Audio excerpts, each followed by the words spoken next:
So once again మళ్ళీ ఇవాళ Saint Mary చర్చ్కి వచ్చిన. అండ్ దీన్ని బసిలికా అంటారు. బసిలికా అంటే స్పెషల్ ప్రివిలేజ్ ఉండే church directly by the Pope. So ఈ చర్చ్ నియర్లీ ఇప్పుడు 175 175 ఇయర్స్ ఆఫ్ చర్చ్ నడిచేది. అండ్ దీనికి బాగా హిస్టరీనే ఉంది.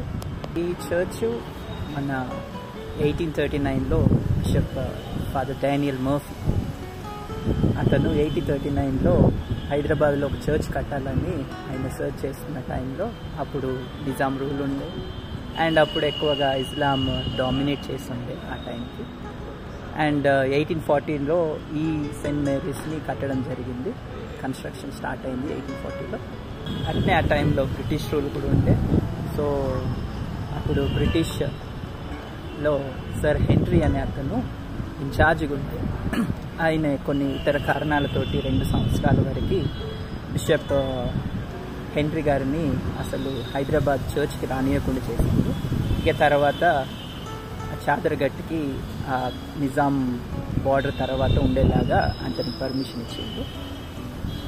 ఈ చర్చు స్టార్టింగ్ నుండి ఎండ్ వరకు ఇప్పటి వరకు అన్ని రకరకాల భక్తులతోటి వచ్చే చర్చ్ ఇది.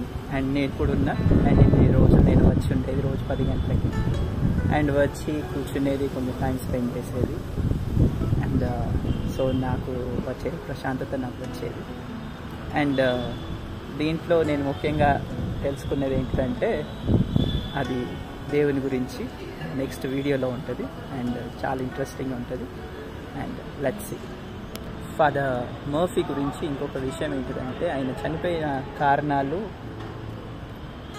ఆయన సమాధితోటే కప్పివేయబడ్డాయి. అది చాలా ఇంట్రెస్టింగ్ ఉంది. అండ్ ఎప్పుడైనా మీకు తెలుసుకోవాలనుకుంటే జస్ట్ గూగుల్ ఇట్. కానీ చాలా interesting. The church 25th December 2012లో ఇది మైనర్ బసిలికా డిక్లేర్ చేసిండు బై ద బిషప్స్. అండ్ ఇది minor basilica direct from the Vatican City ద్వారా డిక్లేర్ చేయబడ్డది. అండ్ ఇది బోత్ తెలంగాణ అండ్ ఆంధ్ర స్టేట్స్కి ఒక ముఖ్యమైన ప్రదేశంగా ట్రీట్ చేస్తాం. And thank you so much and see in the next place.